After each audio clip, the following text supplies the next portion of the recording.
135 days ago, at Langley Speedway, we crowned a season number 6 JBL Cup Series champion.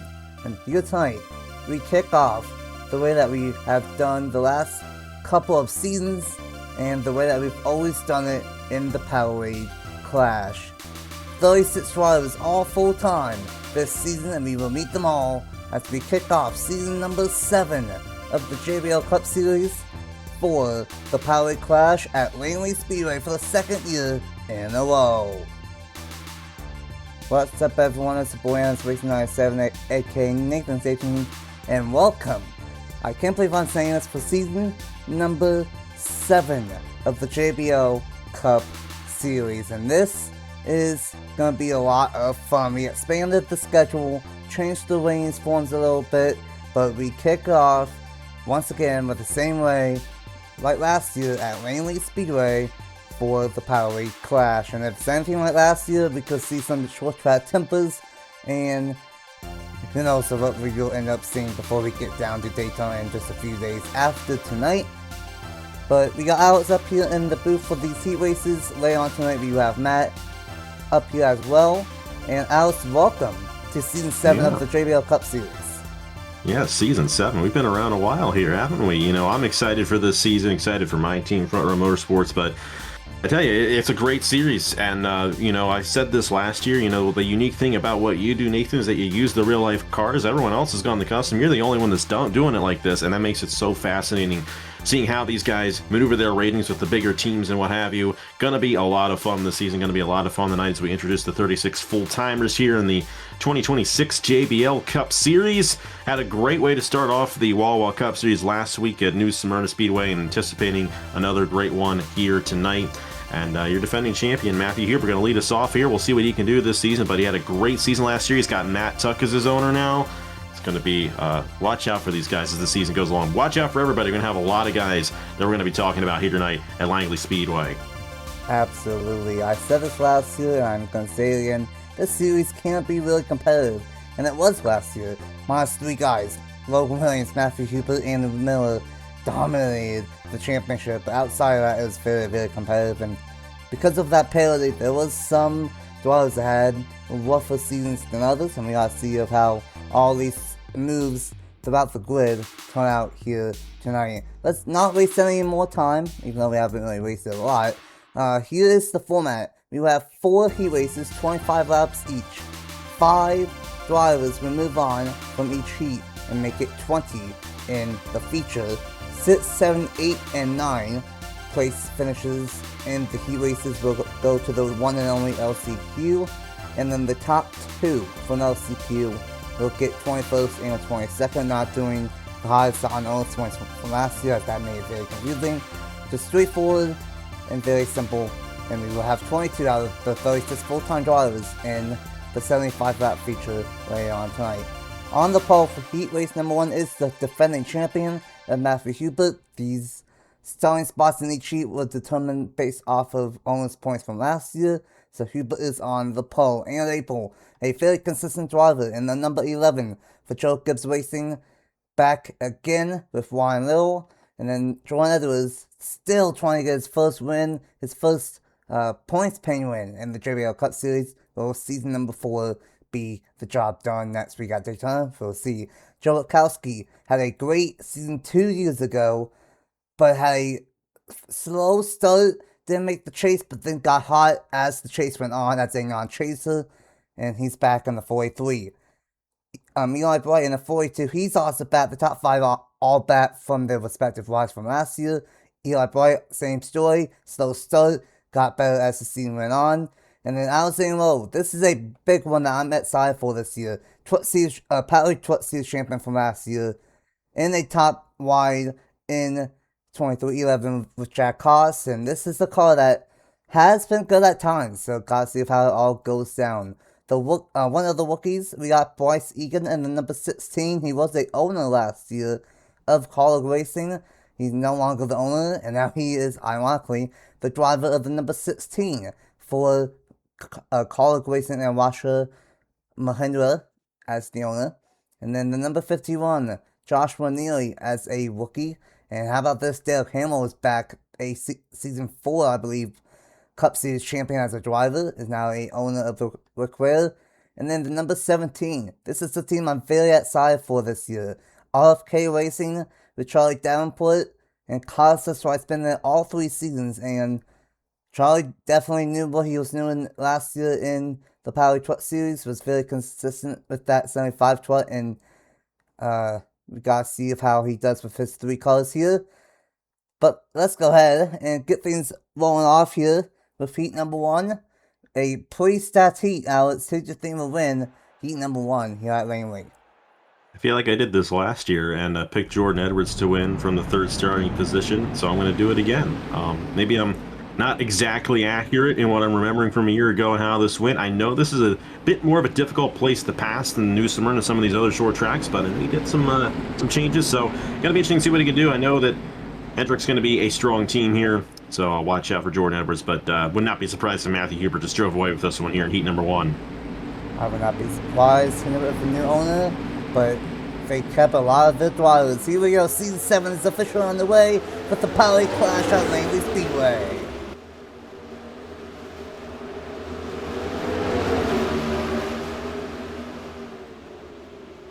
And how about that? Already we'll pit to the front from 3rd to 1st. We made some changes. The outside lane not as strong as last year, so that's going to play a factor all night long. Eli Bright all over the back bumper of Jordan Edwards, and we gotta see of how much bumping ones we see. Last year we saw quite a few, and now it's when the track was hard to pass on. It's easier this year.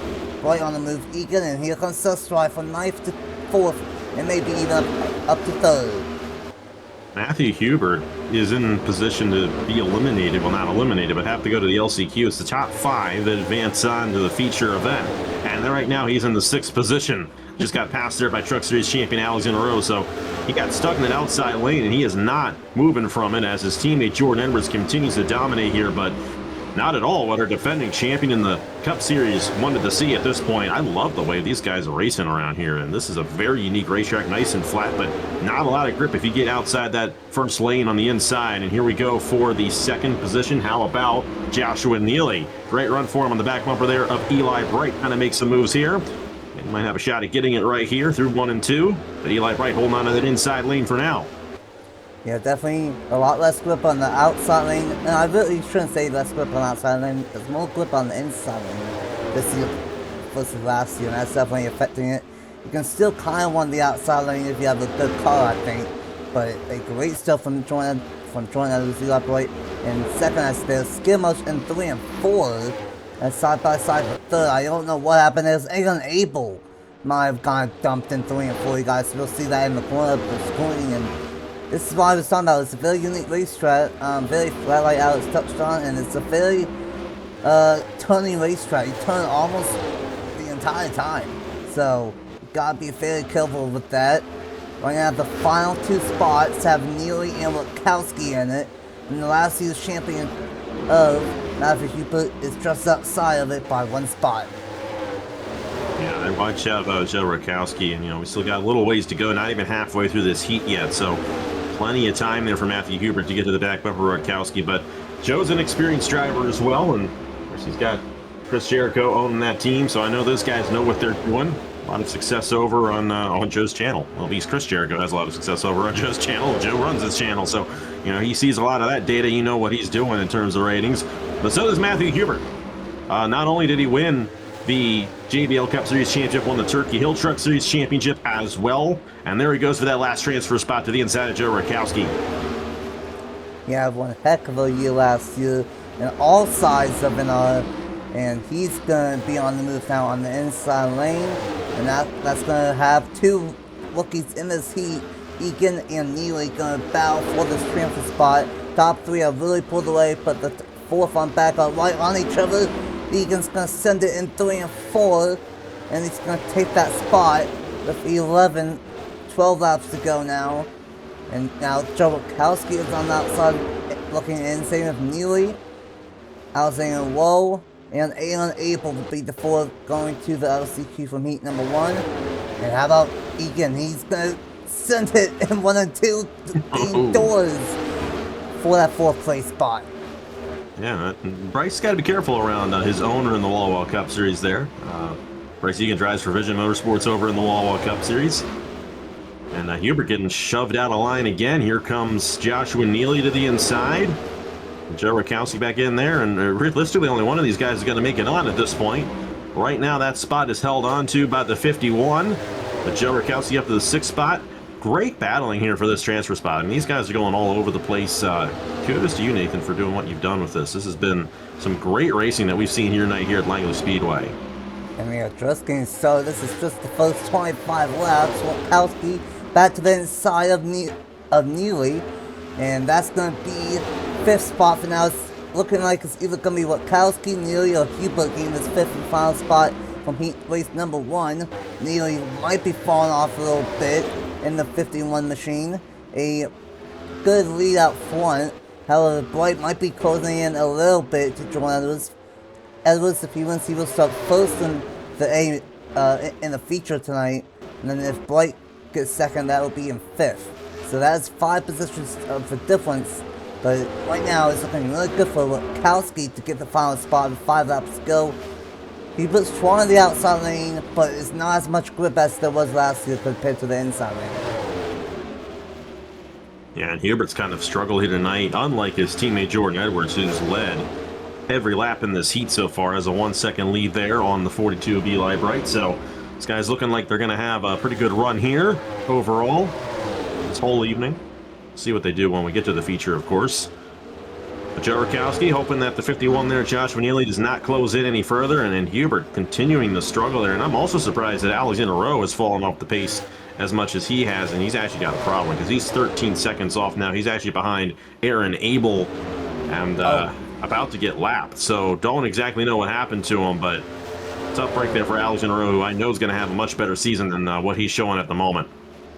Something tells me it might have been April and Lowe that had contact in 3 and 4, because he is much more off the pace than what Aaron Abel is, and yeah, he's significantly off the pace. This is the white flag here in heat number 1, a dominant performance, and you know what? This might be a good omen for Jordan Edwards. He's gonna win his heat, start on pole for the feature later on tonight. Bright in 2nd, 3rd will be Kyle Sestry, 4th Bryce Egan, and 5th, by not much, will be Joe Rakowski in the 483 machine. Both of the Legacy Mo Club cars will move on to the feature. And Joshua Neely, Matthew Hubert, Alexander Rowe, and Aaron Abel will all go to the LCQ.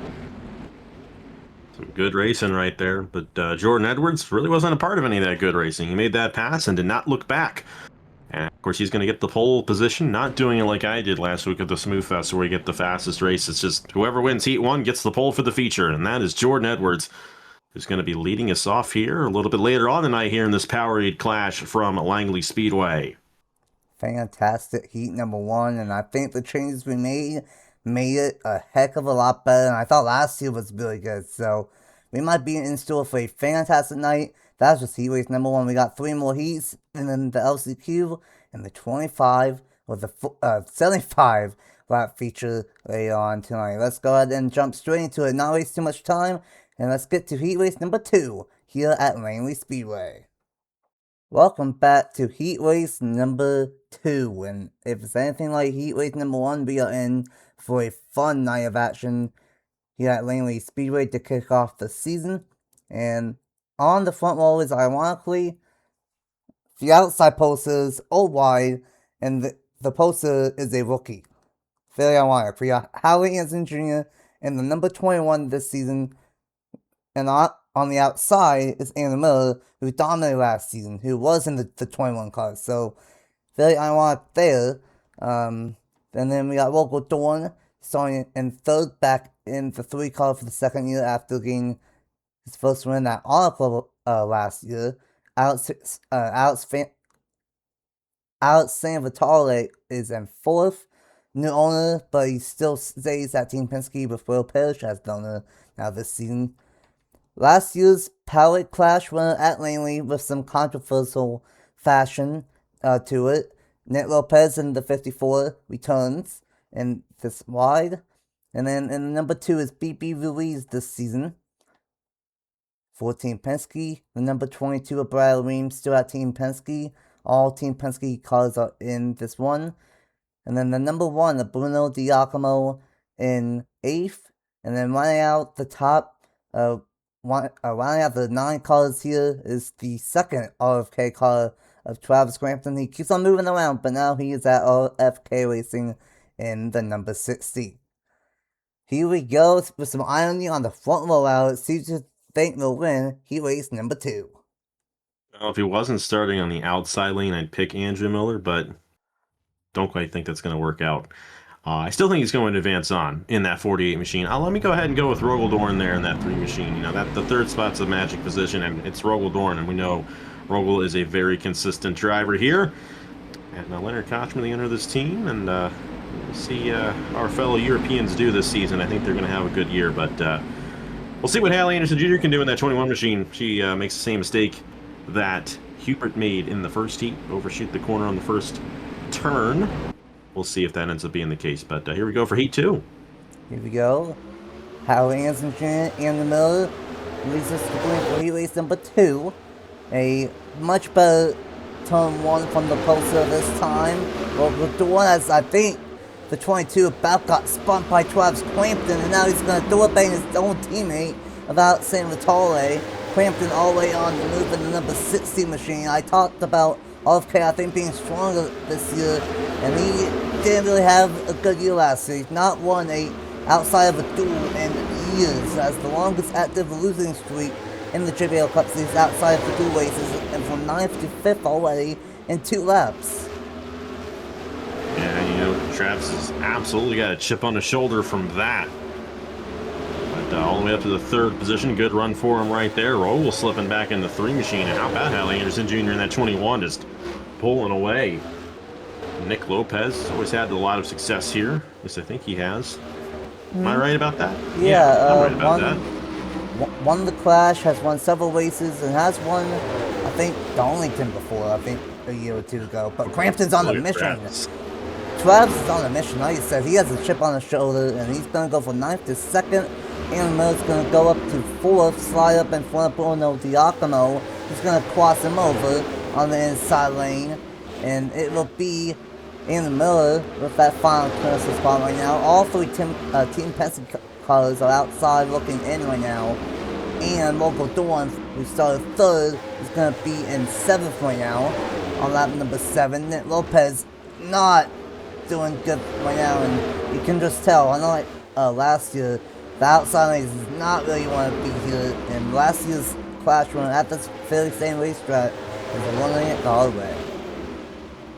Yeah, I mean, a little bit of a difference in what he won this race with last year on this racing surface, and he's got to be careful. Still stuck in that outside lane, and here comes Rogel, and you know Rogel is ready to pounce at any moment. You give him a good car, he's going to be a good driver. And it looks like he might get 2 for 1 right here. Also get to the inside of Bruno Giacomo as well, who won the Meliolo Smooth Fest a couple of years ago. So he knows how to win an event like this, but he's now struggling. There goes Nick Lopez back to the inside and getting all these battles right for that transfer spot. Had a lot there in heat number 1, and we've got a lot of it going on right now here in heat number 2. Absolutely. It seems like the top 3, top 4 pull away, but then we have a 3 or 4-way battle for the transfer spot, and that's what we're having right now. We got Dawn, Lopez, and Giacomo all battling for 2 transfer spots now. It looks like Giacomo might be falling back a little bit. Tough heat from the Team Penske drivers, all 3 of them, 7th, 8th, and 9th respectively. You hope that doesn't happen in the heat coming up, and heat 3 with all 3 of the drivers in it. Yeah, hopefully not. But right now, it is Hallie Anderson Jr. the rookie out front, but Crampton is closing in fast in the number 60. We already got 1 RFK car in the feature, and they might get a 2nd one here. Yeah, and how about the 60 machine? Charlie Davenport, the owner, and correct me if I'm wrong, is he a new owner to the series? He is new to the JBL Cup Series. He was the owner in the Powerade Cup Series last fall. All right, so and did a really good job. We'll see what he knows. I know he knows what he's doing too. You know, he runs the series, so you know he's got some intel on all this, and you know Travis does as well. So kind of surprising he has that long winless streak here in the series, trying to close in there. Hallie Anderson Jr. might be a bit too far back to get anything to go his way. Coming to 10 laps to go here at Langley Speedway. Well, it's kind of spread out at this point, but they spread out by quite a bit here. And I know those preseason ratings forms, they really play a huge factor into how these opening races go. And we're seeing that come into effect right here. A lot of separation between all these guys. You can go 1, 2, 3, 4, 5, 6, 7, 8 right there. So that's pretty impressive. But also just as impressive, Travis Crampton knocked out 3/10 that last lap. He is closing in fast. He's still got an opportunity of possibly getting this Heat 2 win. This could be big. Of course, if he ends up winning this heat, he will start second. If he gets second, that would be 6th place. So that is 4 positions difference still on the outside, but that could make or break the night depending on what goes on in the feature. Of course, Miller started on the outside row in second. He's comfortably in the 3rd place spot. Local Dawn in 4th, and last year's Clash winner at this racetrack currently in the 5th position. And this is very interesting. Like you mentioned, the preseason ratings might be taken into effect here more than what we anticipated. But also, this is a tricky racetrack. The Yakima slides up in 1 and 2, and might have a battle for 6th position, even though it doesn't really matter. And Lopez might try and get a position here. This is important, gaining 4 positions in the feature, but Nick Lopez keeps on wanting to try the outside lane because that's what worked last year, and not this year. Yeah, he's trying to hold on to that last transfer spot, and I would venture to say he's pretty comfortably in it at this point. You got the one machine there trying to make his way in, Bruno Diacomo. Of course, if this does not work, he'll get a front row start for the LCQ, if I'm not mistaken. So not too bad still, if he were to get this. Still, he has to go to the LCQ, so not necessarily where you want to be, but they're too spread out for anything really to happen at this point. We had a lot of great battling going on throughout the whole heat and Heat 1. These guys have kind of found their respective positions here late in the going. Something happened to the 2 car again. The 45 of Alexander in the first seat had a fuel system issue, and I don't know what has happened to the 2 of BP Ruiz, but he's insanely slow, and it's going to be a heat win for a rookie. Hallie Hansen Jr. will dominate and win heat number 2. Crampton will move on in 2nd, Miller in 3rd, and then Local Dawn in 4th. And last year's Clash winner at this racetrack, Nick Lopez, will move on in the 5th place position. And then it would be Bruno Diacomo, and all 3 Team Penske drivers of San Vitale, Brad Williams, and Bibi Ruiz a lap down somehow here at Langley Speedway. Calm heat number 2, but it was very chaotic at the start, and I think that's gonna be a good sign of what we will see later on tonight. But how about that from the pole outlets? A rookie of Hallie Hansen Jr. gets the win in heat number 2. Yeah, very good run for her right there, and she just went out and took it away, and we hadn't had a pass for the race lead. Well, technically we did in that first heat, but we have not seen multiple official leaders in a race yet, so starting up front's a pretty good deal, and Hallie Anderson Jr. is going to be starting 2nd in the feature event once we get to it later on tonight. But great for Travis Crampton, great for Andrew Miller, Rogel Dorn. Those are drivers you would expect to make it on. And Nick Lopez, last year's winner of this race, also going to be in the feature, though he's going to be a little bit further behind than he was last year, so we'll see what he can do from that. But all in all, good race for those 5 guys. We'll see what the other guys can do once we get to the LCQ. Absolutely. It's going to be interesting because I think there's 2 sides of the coin. It's definitely good to start up front, like Hallie Hansen Jr. and Andy Miller both start on the front row and they finish 1st and 3rd. But then you had in Heat 1, 9th place starter Kyle Sestron moved on in 3rd, and Travis Crampton, 9th place starter, went from 9th to 2nd here in the Heat. So I think if you start 9th, that might be a good sign. So we gotta see what ends up happening here in Heat number 3 from Langley Speedway. Welcome back to Langley Speedway, here for Heat race number 3 of 4 here tonight. Very fun racing so far, and we are just getting started. Here we go with Heat number 3. We have a front row lockout from Front Row Motorsports. Of course, if this is Alex's team, one of the stronger teams consistently each and every year in the Reigns era, and Logan Williams probably should have won the championship last year, but had a mechanical issue at Martinsville, and that ruined it for him. So he wants some redemption this year in 2026. And alongside him is John Andrews, one of just a couple 7-season veterans. We got Eli Blight, Travis Crampton, and now we got John Andrews. That's it. And John Andrews starts second. Third is Duncan Ward in the number 8 for the Leonard Kochman and RCR. Fourth is Trey Barlow for Hendon Motorsports and Matt Tutt. Fifth is Jordan Stout in the number 23 for 2311 Racing and Chad Haas. And then this is a big time opportunity for this driver, Anthony Hernandez, in the number 7 now for the Spy Motorsports team in Caleb Rose. A very consistent team. First time really mentioning this team so far tonight. Had a kind of a down year, but still was pretty consistent. So, gotta see what Hernandez can do. Probably his biggest opportunity yet in the JBL Cup Series. And then the number 4, the brand new third car to Front Row Motorsports and Latino. So we got Duncan Halverson in the number 4. The only rookie in heat number 3, Bucky Campbell in the number 10 for Cargo Racing.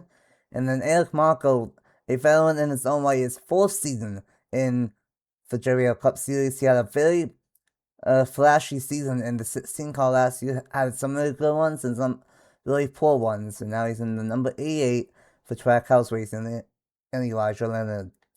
And, well, I can't wait for it to be slightly biased, or maybe not. But, you got 3 cars in this heat with 9 in total.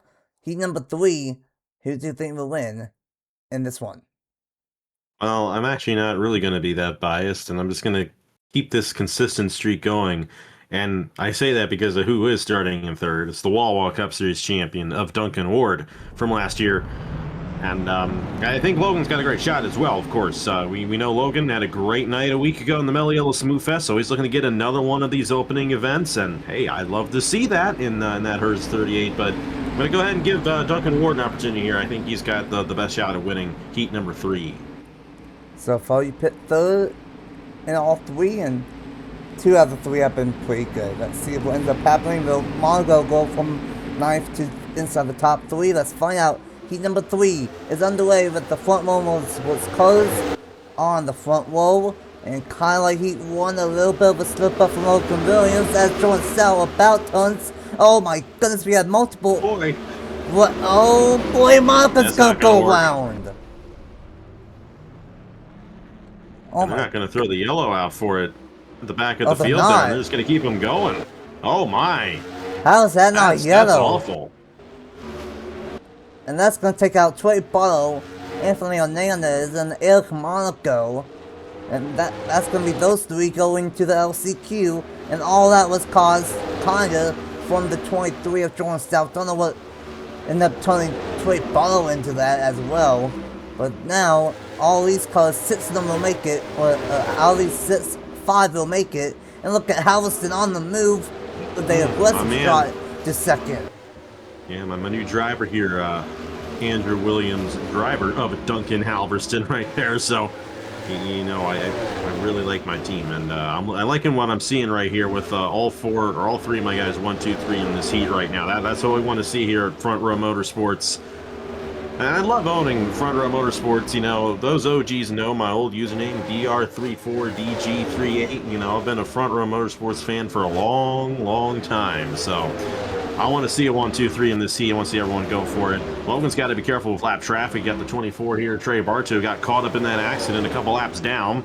Logan's going to make quick work of him right there, but still a long ways left to go. That 10 machine there of Bucky Campbell still has an opportunity here, and he's going to the inside of Duncan Ward for that last transfer spot.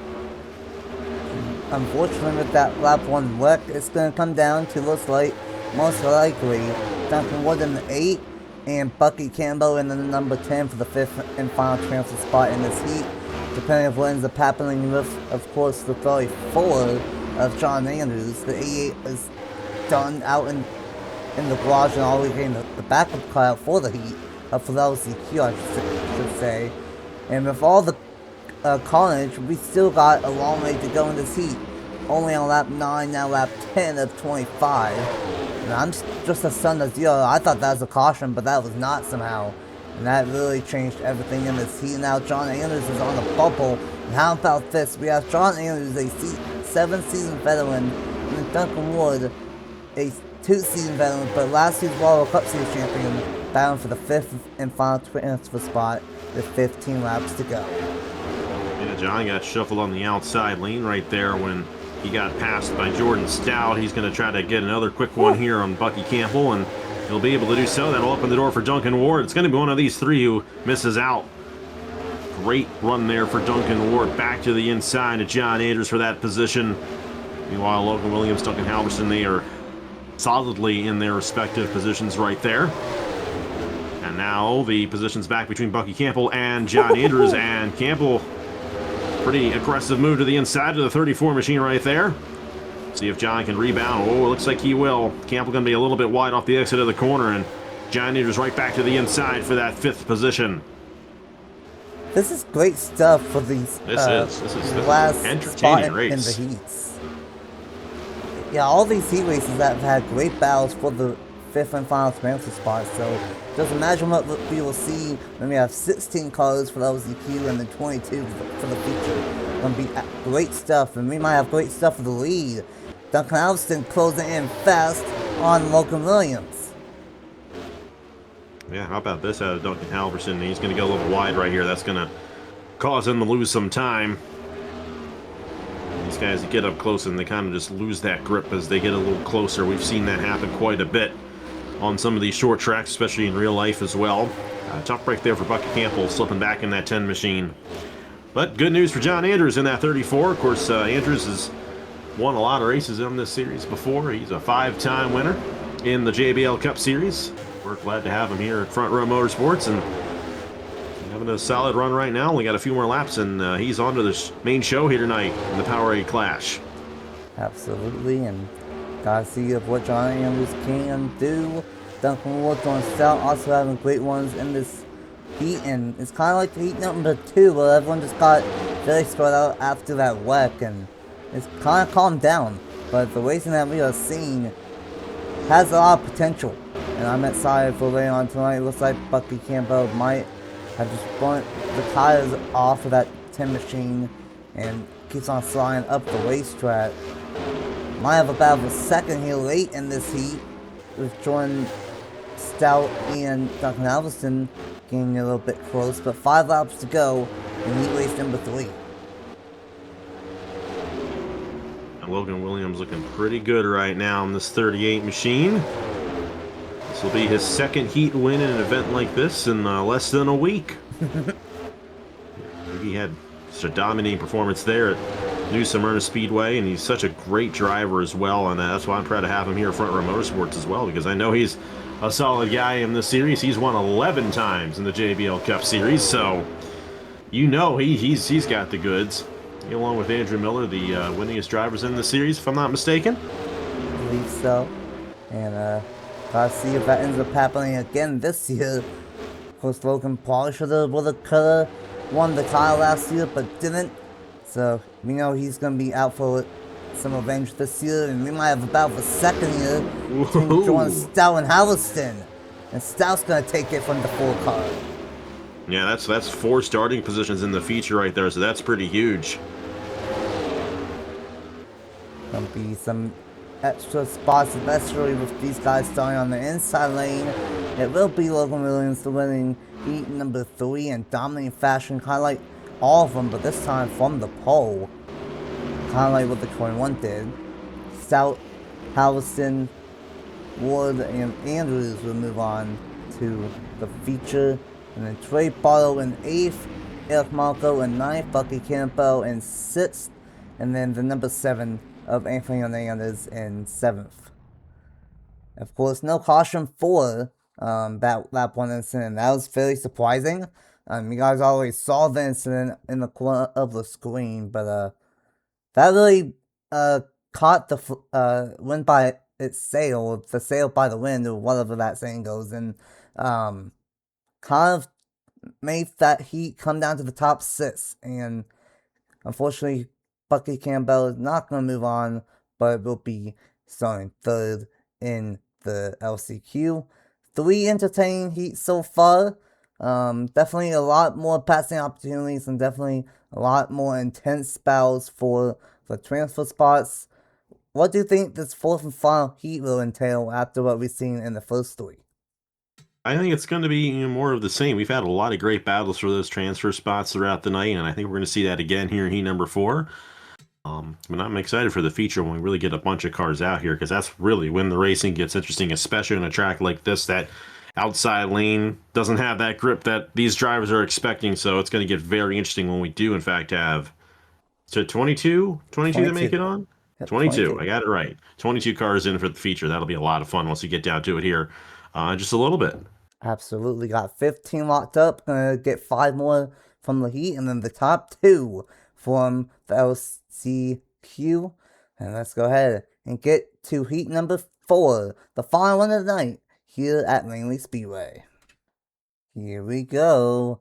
3 heats down, 1 more to go, and we have already seen some tempers flailing here tonight on this 4/10 short track in Virginia, and we gotta see what ends up happening here in this 4th and final heat.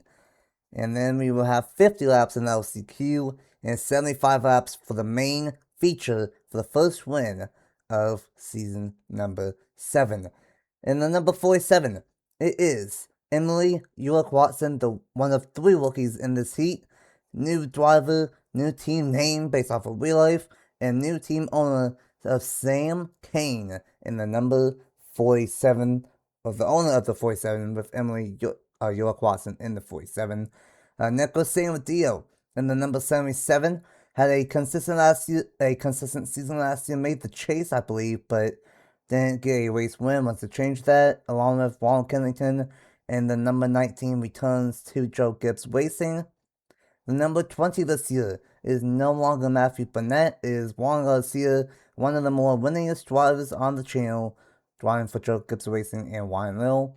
Got Kenneth Miller from the 4 to the 41, but same owner of Payne Boone, but different team of Kenneth Miller in the 41. You got Zachary Fitzwater in the number 71 for Spine Motorsport and Caleb Rose's team. Sarah Taylor in the number 99, the second rookie.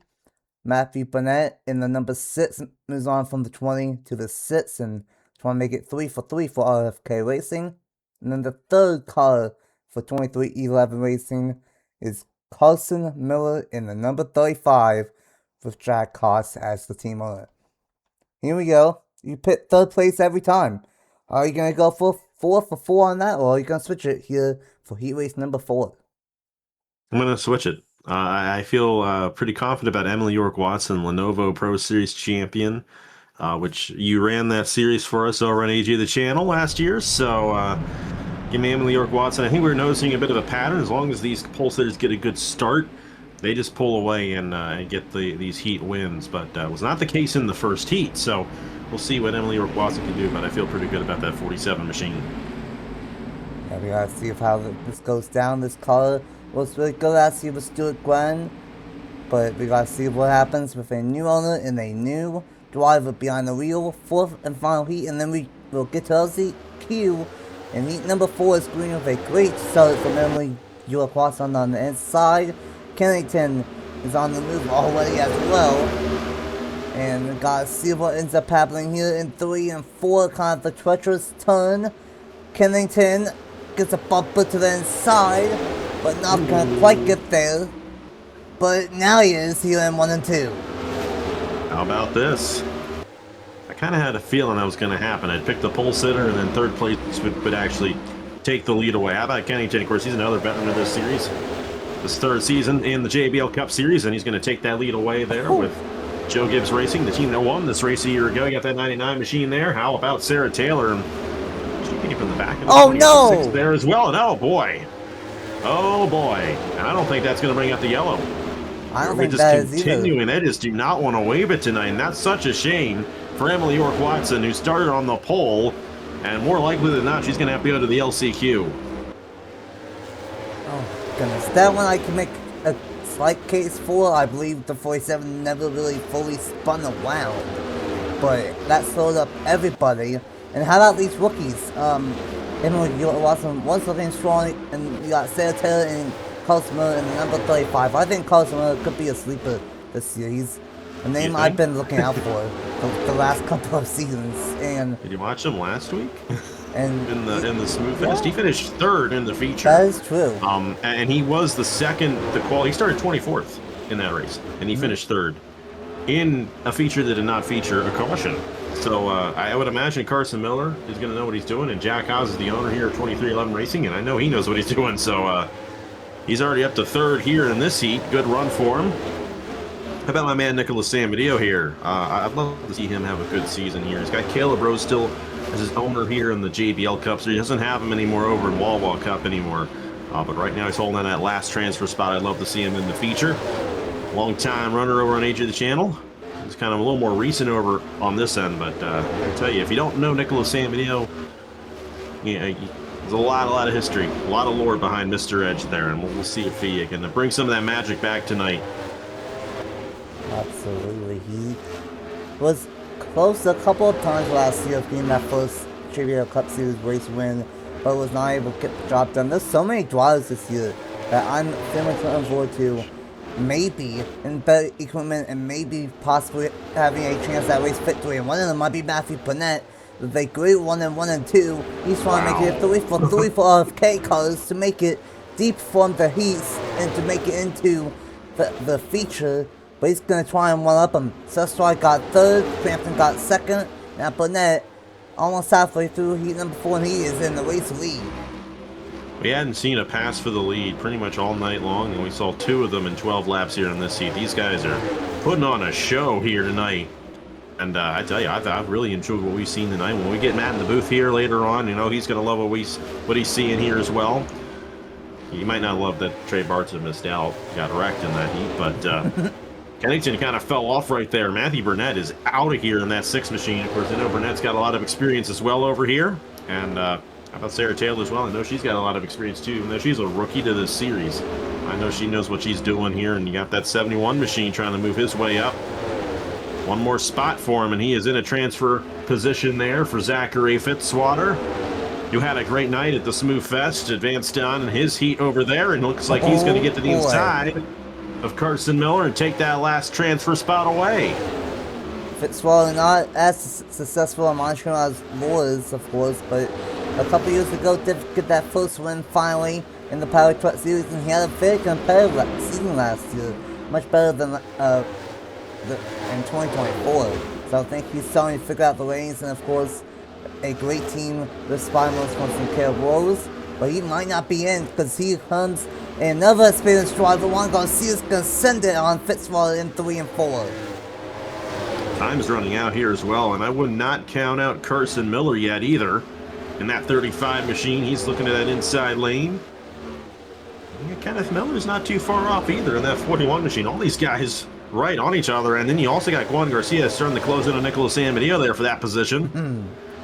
It's getting tight up front right here. Carson Miller to the inside of Zach Fitzwater. One more spot for Carson Miller. Still got that magic in him from last week in the Wawa Cup Series at New Smyrna. He might still have it. How about Matthew Burnett, though? 1.1 seconds, looking to pull away with this Heat 4 win.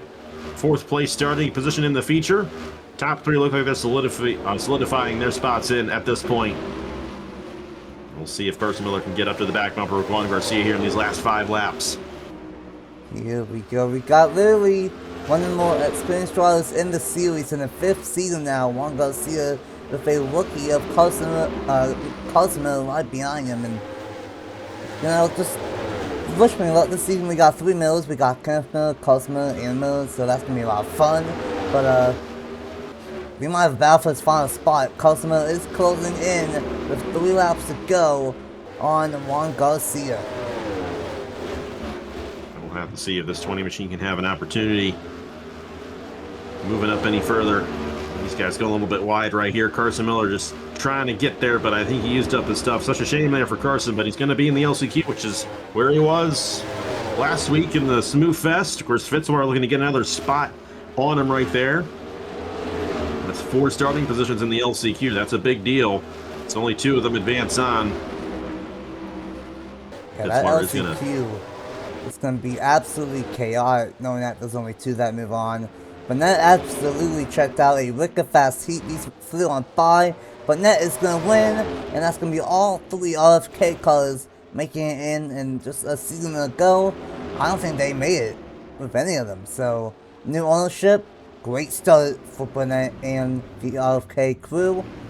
Kennington in second, Sarah Taylor in third, same with Dio and Garcia, the top 5, Fitzwater, Carson Miller, Kenneth Miller, and Emily York Watson will all go to the LCQ.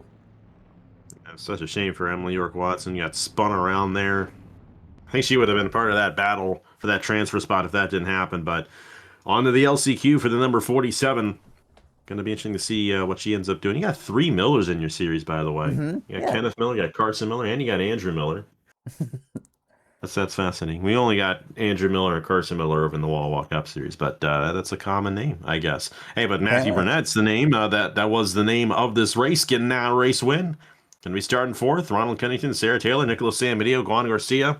A lot of strong names up there that are going to be in this feature event. And only 2 more going to join these 20 guys who already advanced on. Absolutely. Got 20 from the heat races, and now we have 16 drivers in the LCQ, 50 laps, but only the top 2 will move on, and we will send 14 home. So also you will going home, and I think there's going to be some really competitive drivers missing the show in the feature, and that's just how it goes. This track only holds 24, 22 cars, something like that, so this is how we gotta do it. But what a chaotic start with these heat races. That was definitely a lot more entertaining than last year with the heat races, and we saw a lot of potential in that 4 feet in particular. That was probably the most competitive heat so far, and it's just, I think it's gonna get better from here. 16 cars in a 50 lap LCQ, and then 22 cars in a 75 lap feature. It's going to be a lot of fun, no doubt about it. Once we get a lot more cars on the track, I think we're going to see a lot more of these spins and wrecks that we've kind of seen already.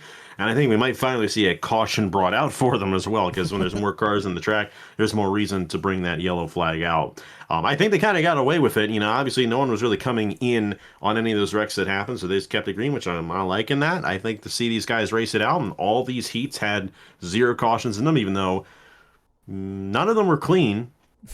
Really, maybe Heat 2. Maybe Heat 2. I think we had like one little issue with BB Ruiz, but I don't even think he actually got caught up in anything. But still, gonna be wild here in just a moment once we get to the LCQ, and only 2 of them make it on to the feature event and the last opportunity to win this Powerade Clash. Absolutely. It's going to be a lot of fun. Hope you guys have enjoyed the first half, and now let's get to the second half. Let's find out who will join these 20 drivers in start 21st and 22nd in the Season 7 Powerade Clash and the last chance qualifier at Langley Speedway. Earlier tonight, we had 4 incredible heat races here at Langley Speedway, and now it is time for the second half. It is time for the last chance qualifier for 16 drivers going for only 2 spots into the feature. Welcome back to Langley, everybody, and what a night it has been up to this point. And we still have 2 races left, and we still have 125 laps to go here tonight. We have 50 laps on the LCQ. First and second make it. Third on bat. The night is done. We got Alex back up here in the booth, and now we got Matt just from pit lane. And welcome to the booth, both of you, once again. And I'm gonna ask Matt first, since he was on pit lane. How do you think this race is gonna go with 16 cars now and double the laps from 25 to 50? Oh, obviously I didn't get to, obviously I wasn't here last night, so I don't fully, unfortunately have a full scope, other than I have cars in the LCQ and I don't like this. But, no, this should be exciting. Obviously, you guys sounds like from what you guys have said last night, there was a lot of great action, so should be a ton of fun here tonight. And, yeah, I mean, just looking forward to see if the boys can work their way into the Go 1-2 here. Absolutely. It was a very fun first half of the night so far, and I'm very looking forward to what the LCQ and the feature has in store. As far as you, Alex, you got nobody in this LCQ. Must be nice. Better than Matt, but there's some names in this LCQ that we only have 2 spots for. We got Zachary Fitzwater, Matthew Hubert, Alex San Vitale, Anthony Hernandez, and Abel, Trey Barlow, Alexander Woe, and then Emily York Watson, who looked very strong in her heat, but got wiped out. So we got at least 10 cars that could challenge for this heat win, but we only take 2 of them. How crazy do you think this could be in this 50 laps? Well, even though we had 3 wrecks in those 4 heats, we got no cautions. I think we do finally get our first caution of the night here in this LCQ. So, going to be a lot of fun to see how it ends up working out. And lap traffic could become a factor as well if you do get some cars off the pace. I'm not sure if we'll get into that, but if you're Joshua Neely starting on the pole position, you want to make sure that you get a good start. We've seen 2 of the 4 pole sitters in the heats not get off to a good start. Hubert and Emily York Watson, they both failed to advance on. So you want to make sure that you have a good start, hug that inside, and start pulling away if you want to have an opportunity at winning or, at the very least, finishing second to make it onto the feature. Because only the top 2 make it on here from this LCQ onto that feature event. And from third on battle night is done, and it's going to I'm very interested in what happens for Joshua Neely because, like I said, in the heats, it was kind of like a feast or famine type of situation. 2 posters did a good job, 2 of them didn't. So, gotta see of how that all goes down. Here are the 16 drivers in the last chance qualifier, and we'll see which 2 move on. It is Joshua Neely on the pole, and Bruno Giacomo starting in second. Bucky Campbell in third, Zachary Fitzwater in fourth. Matthew Hubert, last year's champion, in 5th, and Alex San Vitale in 6th. The 7th place starting spot is the 7th car of Anthony Hernandez, who might have caused something to happen in one of the heats last night with Trey Barlow. So we gotta see if that bites him here. In the 35, it is Carson Miller, who looked very strong in his heat and able in the number 11. The 22 of Bradley Ream. The 24 of Trey Barlow. The 41 of Kenneth Miller, and the 45 of Alexander Rowe, the number 2 of B.B. Ruiz, and then the number 88 of Eric Marco, and the number 47 of Emily York Watson, who looked very strong in her heat, but did not have good luck in it. Well, Alex, I'm going to ask you, who do you think will win LCQ number 1, and the only one? And I'm going to ask Matt who he thinks is going to get second. So, who do you guys think will get first and second? All right, well, I don't want to steal anything from Matt here, but I have a feeling he's not going to pick his own driver. Give me the number 5 of Matthew Hubert. He did not have a good heat 1, just kind of lost the lead, fell back. I think they did some tune-ups there, and Matt's going to make sure that car is good. He's our defending champion, so be something if our defending champion did not make it onto the feature event. I don't think that's going to happen, giving Matthew Hubert to win the LCQ. Not pick my own driver. That's absolutely ridiculous. I don't know how many races now I've called in the past year. Pick my own employee. So since that's taken, give me Anthony Hernandez. I think he's going to. I want to pick Trey, but Trey's a little too far back. So give me Anthony, Mr. Texas Oil Money Man, to follow Hubert to the feature. Not bad. Couple of pits there, both on the inside. We gotta see of how everything shakes out. 16 drivers, double the laps of what we've seen all night. 50, and only the top 2 will advance to the feature. And as far as everyone else, they will have to wait a few days until we get down to Daytona 500 qualifying. It would be Joshua Neely and Bruno Giacomo to the green flag, based off of the heat finishing running order of 6th place in each of the heats. And we gotta see how this all goes down. Pace car dives down into pit lane, and it will be Neely and Giacomo to the green. The last chance qualifier, only the top 2 to move on, is underway at Langley Speedway.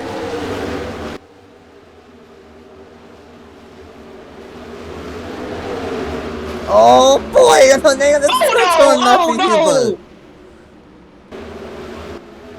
that's not how you want to start it off. It's been a bad night for Hubert in that 5 machine, and I think we finally got our first yellow flag of the night here at Langley Speedway after that. Oh no! And Hernandez just on the one under caution. What? He'll get to keep his spot though. That's good. Well, normally when we do the which always take the shot, we have to do a flip count. We might need to do a spin count. That's 3 drivers that Hernandez has spun here tonight. Barlow, Hubert, and Giacomo.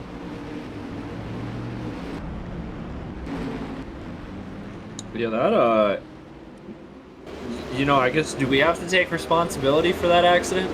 The commentator's jinx lasted all of, what, an eighth of a mile? Hey, I'm usually not that bad, alright? Well, listen, but if we picked it, and then it immediately turned into a tire fire, it is our fault. Half a lap it's not on your a fault, it's my track. fault. Hey, he's still in it though, so it's not over yet, but... Oh, he's sending us the bill? That's crazy.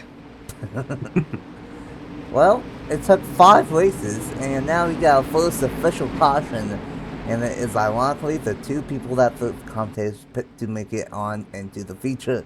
Let's go ahead and see what happened to bring out the first caution of the night in the LCQ on lap number 1. Here we go, this is what brought out the first caution of the night and everything, and it is lap 1, turn 2, in the last chance qualifier, and Anthony Hernandez just simply turns Matthew Hubert down the back stretch here, and then nowhere to go for Unable with a slight tap, and luckily, not too much damage for anyone else, but a very unfortunate way to kick off the season. Great stop from Alexander Lowe there to not make contact with the 5, but not a great night from last year's champion. Matthew Hubert has a terrible heat and the worst way possible to start lower LCQ here at Langley Speedway. Right out the gate here in the LCQ, and Anthony Hernandez more like Austin Hill, but you know, I mean, I get it. It's hard to pass guys clean. I get it. It happens. It's a short track. It's an LCQ. Things do happen here early in the season, and they're both still going. And luckily everyone is going to keep on going with very minimal damage, so we got to see of how it all goes down with a little bit of a stack up there. A crazy restart. You know, yeah, I forgot to mention, you guys already saw it live, but Hernandez did turn Bruno Giacomo as well. So that is 3 people that he's turned here tonight. So we got to see how it all goes down. Let's go ahead and get back to the restart with Joshua Neely out front in the number 51. Welcome back to Langley Speedway after the first caution of the night, and right when we were about to go back, Green Eric Monaco, we've seen this a couple times tonight, a fuel system issue for Eric Monaco, and that's going to stop the field, and that's going to make it be a fairly disadvantaged start for these back 5. They're going to try and catch back up, back Green, here for the LCQ, Neely back out front, Campbell once wide, Neely once wide, here comes Fitzwater on the inside, and a chaotic LCQ, but for the back 5, it might be okay, because I don't know if we will stay green for 44 more laps. Yeah, they didn't lose too much time there, but still they're going to be caught a little ways behind because of Monaco's issue, but hey, we got through 1 green flag lap right there. How about Zachary Fitzwater out front of the 71 machine? Of course, Caleb Rose, the owner of this team, so you know those guys are going to be good. And Fitzwater trying to hang on here and advance onto the feature event. Love to see Fitzy get a win in a race on your channel. It doesn't happen so often. Oh my. How about Carson Miller there in that 35? Still going after the 24. And that's not the first time. We've seen so many bumper and side slam moves all night long, Matt. And it has carried over into the LCQ as Ween kind of does it to the 7 off turn 4. Yeah, I mean, gotta give a shout out to Carson Miller there, because that was a better piece of driving than I've ever seen Riley Herbst put on in his life. But the 10 car flying through the here, Bucky Campbell. This is you know, an interesting team to watch here with Rashi Mahindra coming in and taking over this team. Should be Bucky Campbell, who's been running a few races over in some series, and Aaron Abel I'm gonna make a bold pick right now. Obviously, I think one of my 4 guys is gonna win the chip, but this is a guy we got to keep an eye out for, because anybody who watched Body Armor Lights, Aaron Abel has come alive here in the NR world in the past 12 months as a driver. Keep your eye out on him this season. Absolutely, and he's one of the most consistent drivers over in this series. He always wins 1 or 2 times a year, and he always finishes inside the top 6 when it comes down to the chase. So he's a fairly consistent driver, and someone that's consistently on the wagon edge here tonight is Anthony Hernandez. Probably taking out Joshua Neal. He slides up, now Giacomo to the inside. Starting to see a little bit of a breakaway up from the Zachary Fitzroy and Aaron Abel. Abel might be closing into Fitzroy here. Neely in second, Giacomo in fourth, third for Neely. Fifth, here comes Carlos Miller, who barely missed out on his heat. And we gotta see how this all goes down. Emily York Watson still behind. These 5 have caught up though with everybody else. Emily York Watson after Hubert, Ray Butto, and BP Ruiz is still off the pace here tonight. I don't know if something else happened in that was cute, but he was off in his heat as well. The 88 is back out on the racetrack, but he just had a fuel system again. Are you kidding me? Yeah, the same problem happened twice. I don't know if they replaced it or what, but he's going to have to come back down. Thankfully, not affecting what's going on the racetrack. How about Fitzwater? 1.5 second lead for him right now in that 71 machine. And then you got Aaron Abel comfortably in that second position. And yeah, Matt's right. Aaron Abel had a very good run in the Body Armor Light Series East and almost won the championship over there. Of course, he lost to Alex in a row. He lost 2 championships to Alex in a row last year. But it's refreshing to see Aaron Abel really come to life as a driver.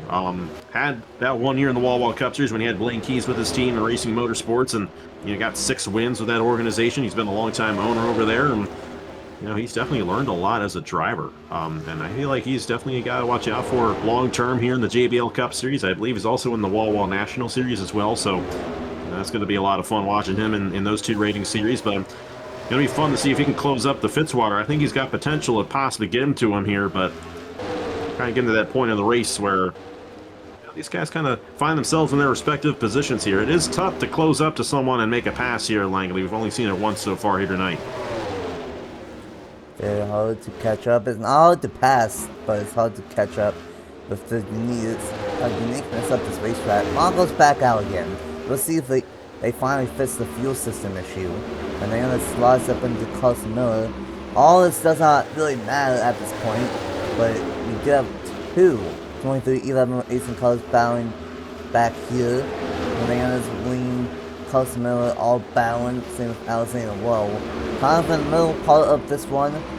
Hubert and Butler on the move, but they are still 10th and 11th, so we'll see if they can somehow pull off a crazy comeback here on this 4/10 of a mile short track. And Abel is closing. Never mind, he just lost everything. He was closing, and then he just lost everything then. We will probably see this in the feature, and we might see it in this one. It's 16 cars, 50 laps on a 4/10 of a mile short track. We could see lap traffic here in this one just naturally, and that could really change things up in the second half of this race. Yeah, I mean, we'll see here. I mean, they're not too far off. So they should start catching here soon, and it'll be a matter of what does Aaron Abel have to start chopping it up through this field. And if Aaron Abel struggles, does that open the door for Bruno Giacomo in 3rd place? We know is a guy who can win on the short tracks. Josh Neely in 4th. And then the one guy I did pick to win, one of the guys I picked here, Anthony Hernandez, who is in a decent position. Monaco, I don't know what in the world. Don't put the 35 into the wall here, but I mean, this is some good racing here as Monaco's trying to get his lap back. It's hard to catch guys, but I think you can definitely see track is it's a good racetrack here too. Lots of lanes to work around with. Absolutely, and it's going to be interesting what's going to happen here as we are seeing the tail end of the field.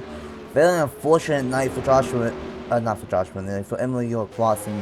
Started on pole in her heat, got turned in that one, no caution, and has not been able to make up any ground, and now is on the tail end of the lead lap and might get caught and be a lap down before this thing closes in. This is gonna be interesting.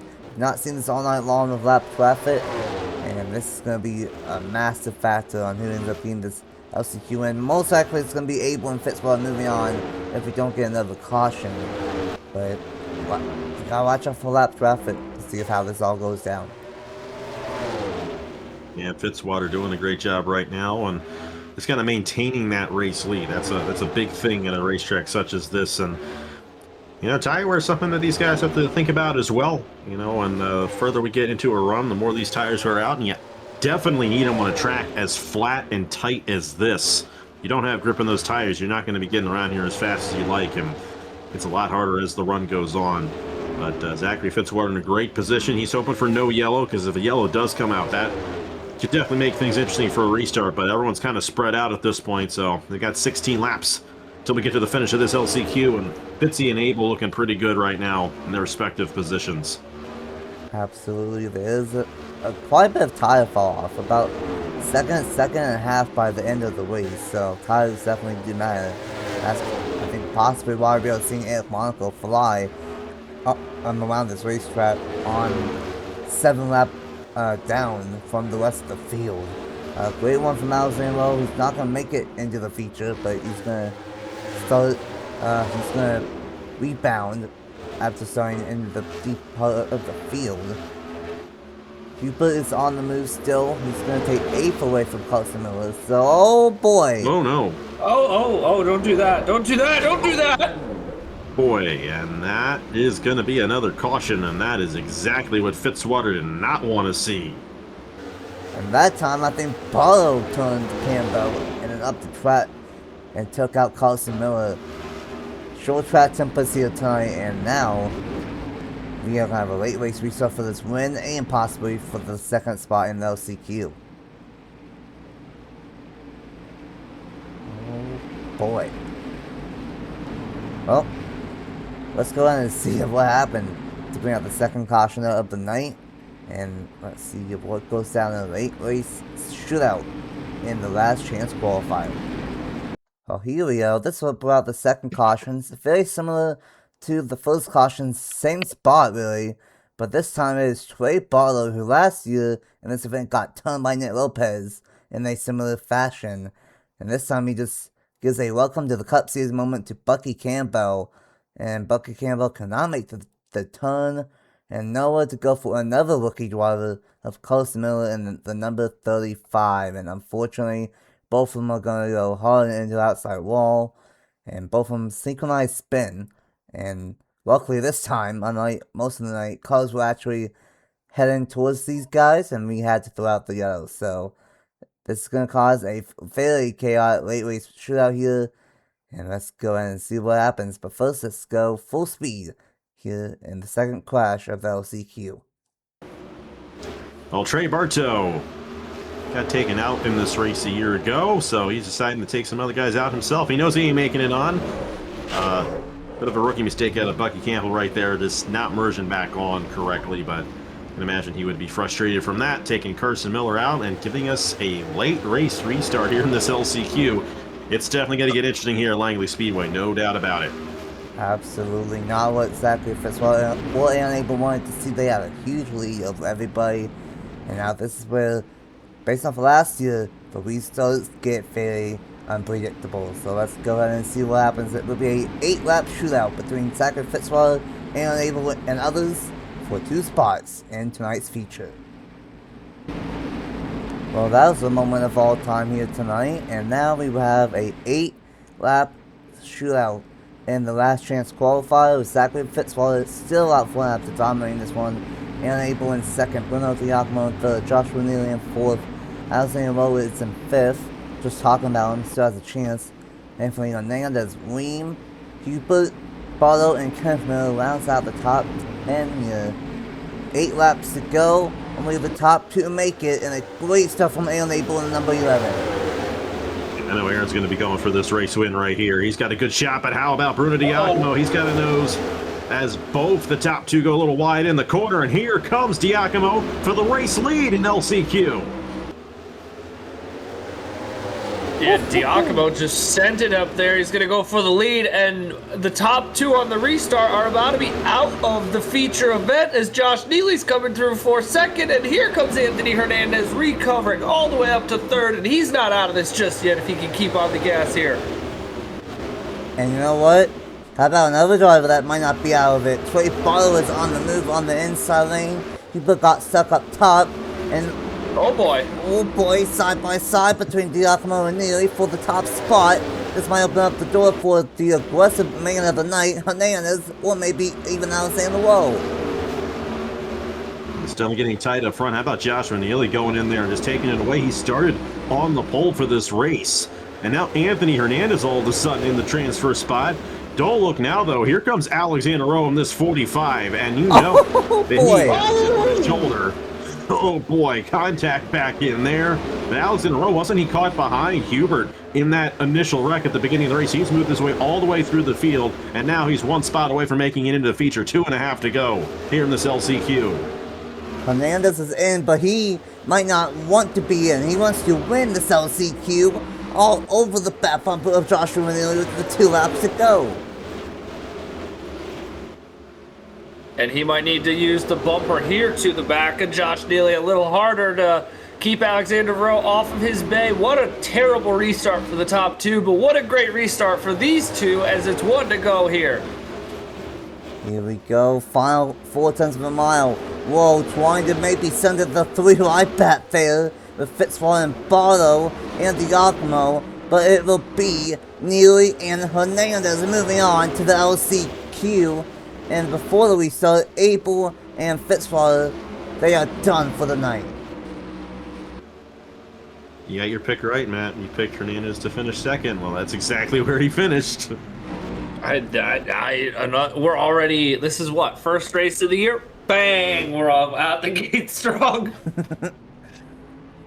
Oh boy. Well, there's some anger there between Fitzwater and Aaron Abel coming in the pit lane. How ironic there. They had the opportunity to just scoot away and advance on. Neither of them racing their way in. How about Joshua Neely locking in there at the end, taking that lead away from Diacomo and stealing that LCQ.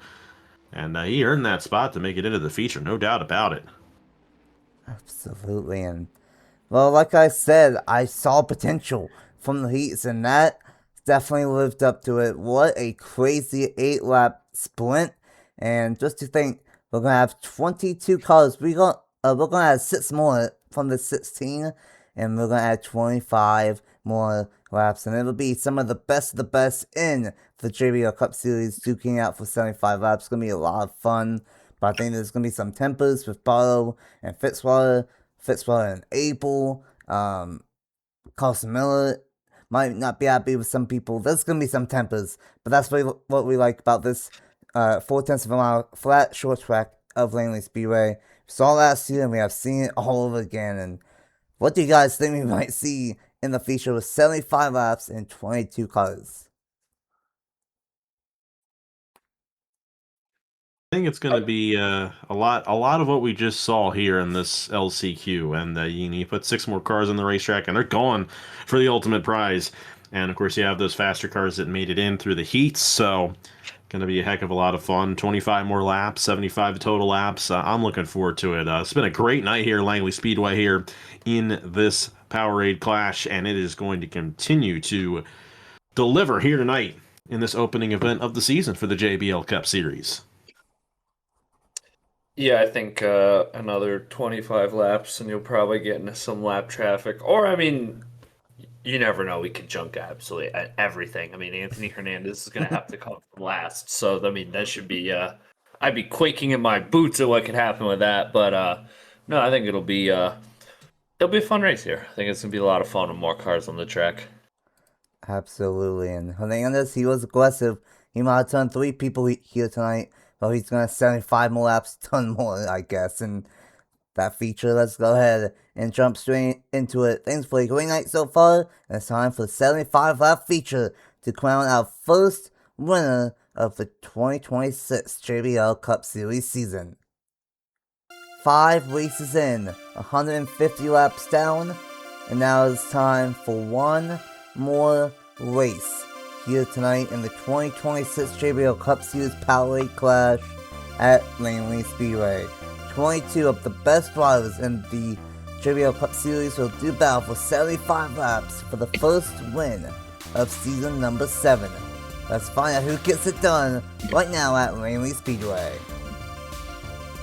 What's up, everyone? It is Nathan and welcome back to a fantastic night of racing at Langley Speedway so far.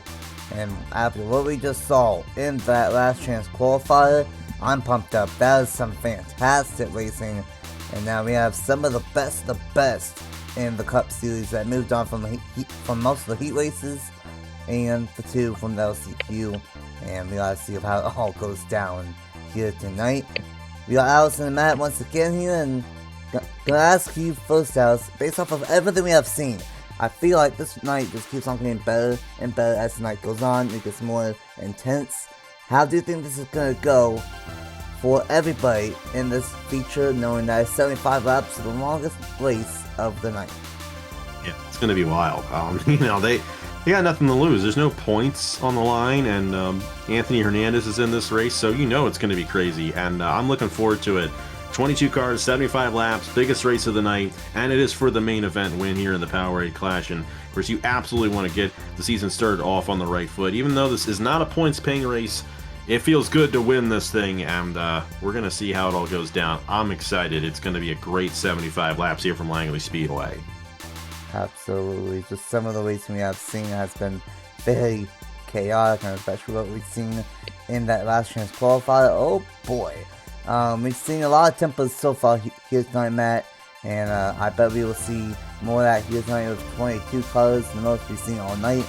But we also cannot forget, we do have Anthony Hernandez and Joshua Neely from the back of the grid after winning and getting second in the LCQ. It's a long race, 75 laps, but they have to pass 21 cars to get up to the lead. Can they do it, and what do they have to do to get up to the front? I think for Josh Neely, I think, this is a guy who could definitely strategically work his way to the front. I think Anthony Hernandez, he could just bulldozer his way to the front. I know he doesn't care if he wrecks everybody. God bless him. So it's going to be exciting to watch these two come from the back of the field, 2 completely different ways of how they're going to get there if they do, and it's going to be an exciting one here tonight. Absolutely, this has been a very fun clash. I almost didn't bring this trap back, but it's once again kind of like Newsman. It keeps on telling me, hey, give me a chance, and this has been one heck of a night. Based off of the heat races, this is how they lined up. Heat race number 1 winner, Jordan Edwards, is on the pole. And heat race number 2 winner is Howard Anderson Jr. starting second. Heat race number 3 winner, Logan Moons, in the number 38. And heat race number 4 winner of Matthew Burnett.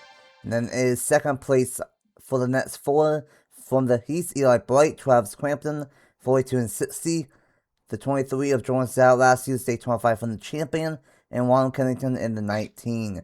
Then it is the third place starters from the Heats earlier tonight. Kyle Sustry in the number 17, Andrew Miller in the number 48, Duncan Alverson in the number 4, and Sarah Taylor in the number 99. Then for the next 4 is based off of the 4th place finishing results in the Heats: Bryce Egan, Local Dorn, Duncan Ward, and Nicholas Sanwadillo. And then these guys made in from 5th place in the Heats: Joe Witkowski, last year's Clash winner at this racetrack, Nick Lopez, John Andrews, and Juan Garcia. And then, of course, LCQ number... I keep on doing that. The LCQ winner, Joshua Neely, in 21st. And then second in the LCQ, Anthony Hernandez. 75 laps on tap here tonight at Langley Speedway. Alex and the Matt, who do you think will win and kick off the season right with the Powerade Clash feature win? Might be a little bit off the wall here, but after what I saw in heat number 4, this is the only time we saw someone kind of just drive up to someone and pass them for the lead. And when I saw that, I'm like, this guy is locked in tonight. Give me Matthew Burnett driving there for RFK, Charlie Davenport, the owner of this team. They've got a whole fresh set of wheels going on there, and even though Matthew Burnett's never won in this series before, I think he gets it done tonight in this Powerade Clash. Oh my goodness gracious! Who on earth do I want to pick? I'm already technically 1-for-1 on the night, so I'm gonna do something bold and out of the box, and I'm gonna pick Logan Williams. I'm gonna pick Logan Williams. He happens to be on the GRT payroll, so I can keep that going here, and I can pick your car, Alex, to a win tonight. Hey, I'd be fine with that. That's true. I know you would. Well, we gotta see if that all goes down. He was very strong in his heat in heat race number 3, but I think one thing that we've noticed here tonight is not hard to pass once you get close up to somebody. So everyone can have a shot at this race win. 75 laps on tap, 22 drivers, and we gotta see if what goes down. The last race of the night, and after tonight we can focus on Daytona. But that's next week. Here tonight, everyone just wants to kick off the season right with a win, and based on what we've seen tonight, nobody cares if they wreck someone for it. So we gotta see what ends up happening. John Edwards, he's never won a race. He's won a, I believe, a open win. They all start open, but he's not won a points-paying race win. He has to wait till next week at Daytona, but it'll be John Edwards and Wookie Howley Anderson Jr. lead us to the green. Welcome to the Powerade Clash featured at Langley Speedway.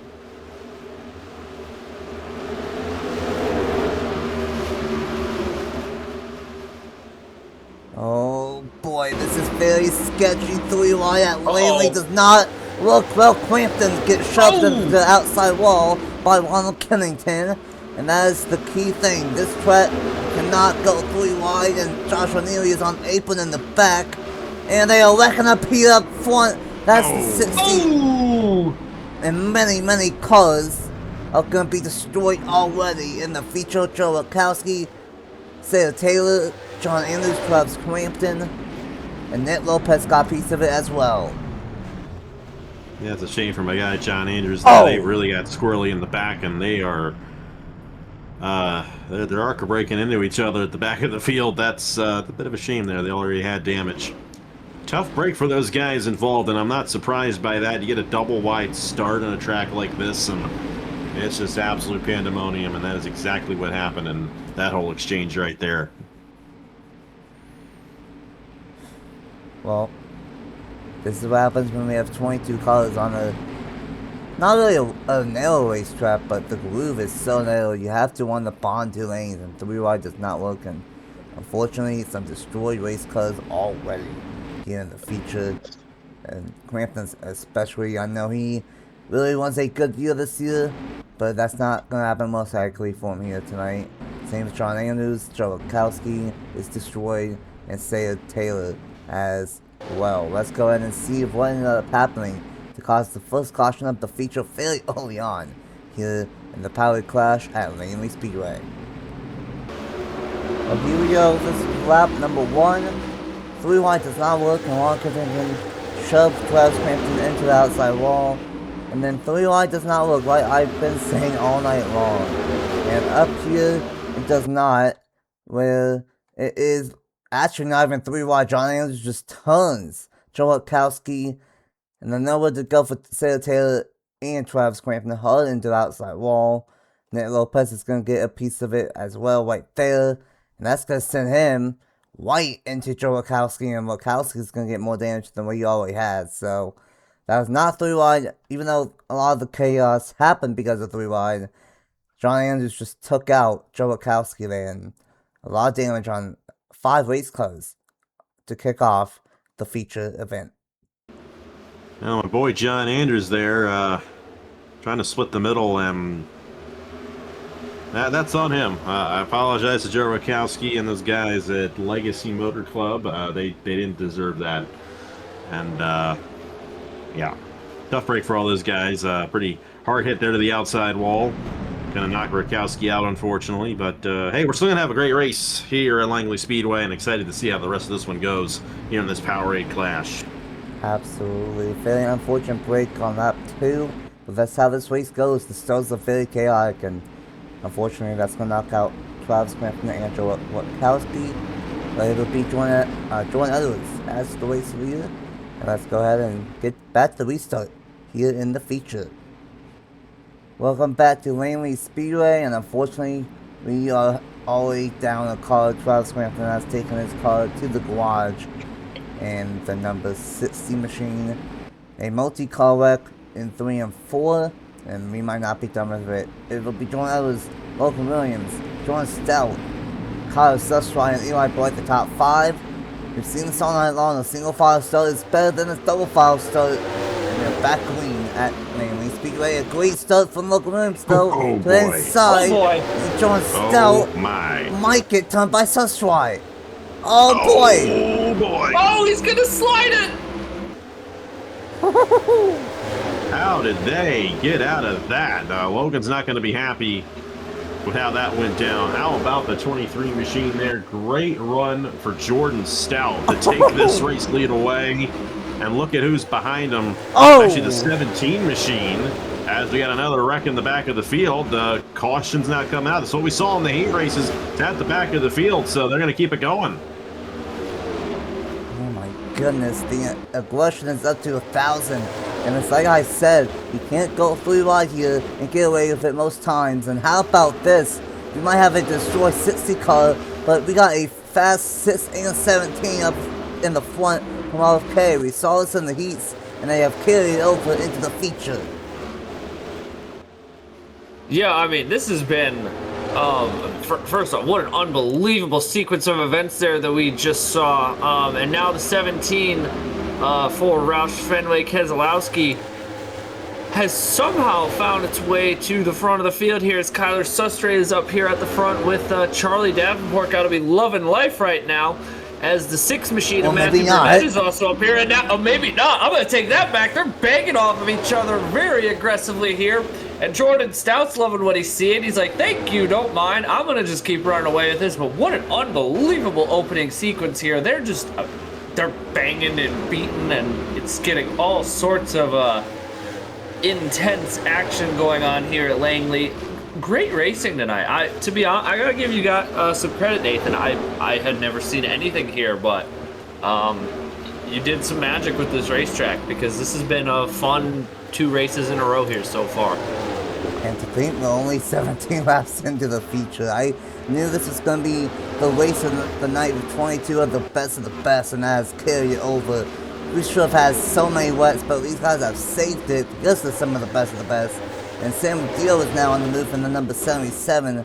But how about RFK Racing, and how about Jordan Stout? He didn't really have a good year last year when he won the Daytona 500, but he is off to a great start in his 4th season in the JBL Cup Series. Burnett in 2nd, Sussry in 3rd. Andrew Miller up to 4th. He dominated last year, one of the big 3, you can say. And now he's up to 4th with his teammate Jordan Edwards right behind him. Bright in 6th, same deal in 7th, Egan. Logan Williamson, how about this already? Joshua Neely from 21st to 10th, as Sam Deal's gonna get turned by Bryce Egan. Oh no! Oh! Don't do that! Don't do that!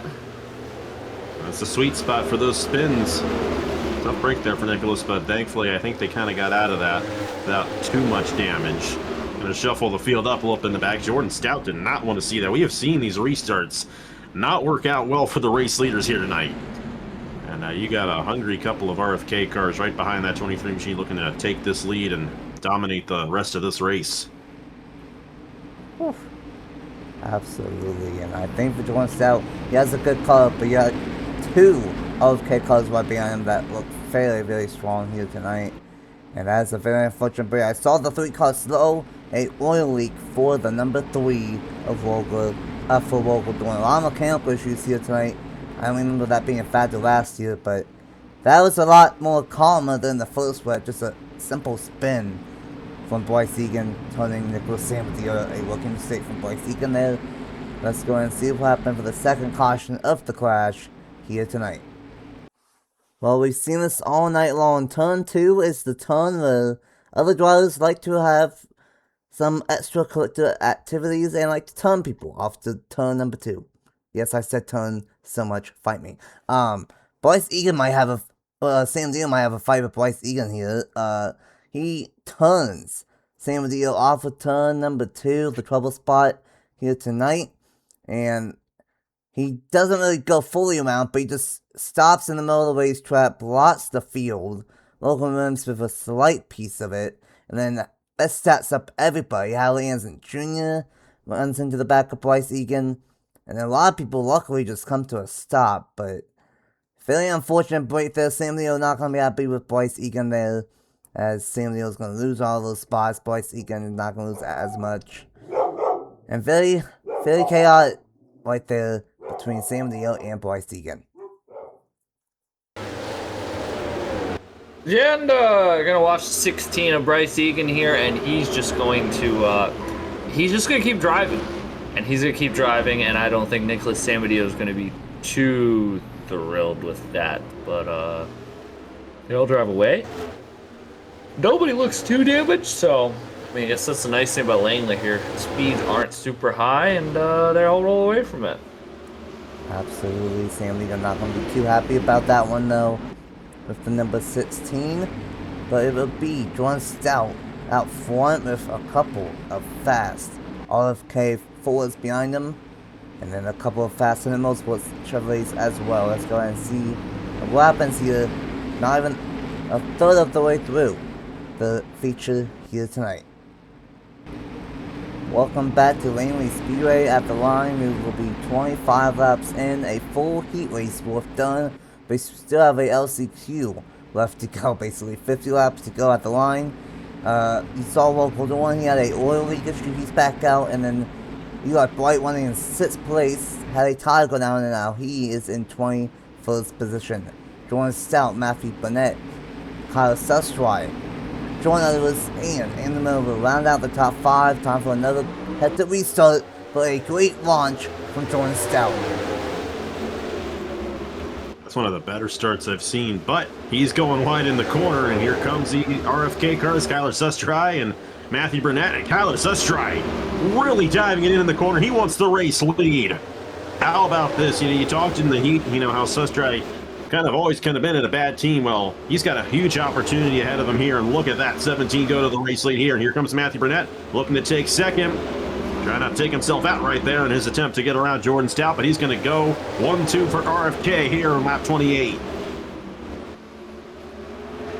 Yeah, I mean, RFK, Charlie Davenport has done some work with this team. They look very strong here out the gate. This is just, you got guys sending it all over the place. 3 wide. This track barely can hold 3 cars wide, and everybody is taking it 3 wide here. Anthony Hernandez, as I said, if there's somebody who's going to just bang his way to the front of the field, this is the guy to do it. Started dead last. He's up to 4th. He's up to... Yes, he is up to 4th. I'm blind. He's flying through the field. The 21 machine of Haley Anderson Jr. is back up here now. Oh, no. Oh, no. Oh, don't do that. Don't do that. Oh, my goodness. Yeah, Taylor just did that. Taylor just did that, didn't Taylor? You can't call 3 wide here, but they are trying to make it work. Bryce Egan. How about these rookies? Bryce Egan, Haley Anderson Jr., Sarah Taylor, Joshua Neely are looking fairly strong. We don't have that many this year, but they are doing a great job up here. Sustry is pulling away Haley Anderson Jr., trying to take 3rd away from Burnett. How about Juan Garcia and how about Hernandez? So last he's up here. Both of the drivers from the LCQ are inside of the top 10. Sam Dio, he just got spun and he's still inside the top 10. Eli Blight started 21st after the tire issue, and now he is flying on that 42 machine. I mentioned tire wear. He might actually have better times than anyone at this point. Is he on the lead lap? Oh, he is. Oh my. Oh, that might have. Oh. He got lucky with that. You remember the really 88? The 88 of Monaco in the LCQ, 2 laps down, multiple laps down, cutting through the. Uh-oh. Oh boy. Hold on to your horses, ladies and gentlemen. This is gonna get exciting. That accidental tire that went down for Bright might help him big time here overall. Stay on the lead lap, and he is carving through the field. I didn't even realize that Joe Kowski was out, so we have 20 cars out here with 22 total. But how about Neely? And how about these drivers from the LCQ last night? Wide the outside lane, Howie Hansen Jr. But what a night so far. And Blake is on the move from 20th all the way through 6th place already. Yeah, I remember a certain race in the Wassup Cup Series a couple years ago from North Wilkesboro Speedway. It's Nicholas Samadio's only win in the Wassup Cup Series, and ironically, he beat Bryce Egan. I think those two got together just a little while ago. Yep. Nicholas Samadeo actually came in, took tires, and had those fresh tires, and was flying on the racetrack and ended up taking the win away from Bryce Egan. We'll see if these tires even out. He's got to get around these guys, and Burnett already struggling on this one up in the outside wall for the 6th. That's a tough break for him. I thought he had the car to beat, but he has slipped back, and that damage is not going to help him out. Oh, Hernandez! 3 wide. They've been able to do that and kind of get away. Well, Juan Garcia got in the outside wall there. They've been able to get away with it quite a bit throughout the evening. This has been some very unique racing. And all of that being said, Kyler Sustry's got 2 seconds on the field right now here. And he's just got to hope that 42 runs out of time to catch up to him. I mean, Kyler Sustry does have, or those RFK boy car up front of Sustry is in a very good position, but I mean, Eli Bright's got what, 15 lap, 20 lap fresher tires on him? That's not going to be insignificant, although you can see the 42 looks like he might be struggling. I mean, he's flown through the field.